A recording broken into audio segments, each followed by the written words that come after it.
Se rassembler des personnes pour contester le report de cette élection présidentielle au 15 décembre prochain. Lorsque nous sommes arrivés aux alentours de 13h30 heure de Dakar, eh bien, le quartier avait déjà été totalement bouclé par les forces de sécurité sénégalaises et les jeunes qui tentaient de s'approcher, parce que ce sont majoritairement des jeunes gens, eh bien, étaient tout simplement repoussés. Un peu plus tard dans l'après-midi, bien, des heurts ont éclaté. Les manifestants ont été repoussés à coups de gaz lacrymogène. Ensuite, on a pu voir, eh bien, dans les rues adjacentes à cette place de la Nation, quelques petites barricades faites de pneus ou encore de bouts de bois pour essayer d'empêcher les forces de sécurité de pénétrer dans ces quartiers. Eh bien, entrer, voilà, les jeunes tentaient de dresser ces barricades. On a vu les forces de sécurité malgré tout entrer. Il y a actuellement des épais panaches de fumée dans les rues de Dakar. Et nous avons pu parler avec un manifestant pour savoir pourquoi il manifestait malgré justement ces interdictions et ces risques de heurts avec les forces de sécurité. Je vous propose de l'écouter.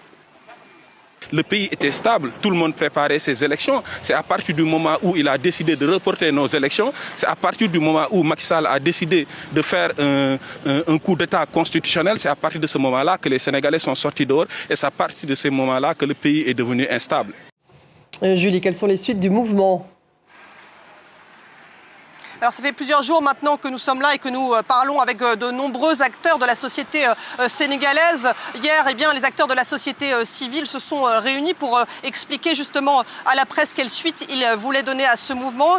Ils parlaient notamment d'une grande manifestation mardi en espérant que celle-ci soit autorisée et que des heurts n'éclatent pas avec les forces de l'ordre. Ils parlaient également de grève. On a pu voir notamment ce matin des débrayages dans les écoles publiques de Dakar. Ils espèrent que toutes les forces vives de la nation vont se mobiliser avec toujours cet espoir, c'est ce que nous disent les gens, que les élections puissent être maintenues à leur date initiale, à savoir le 25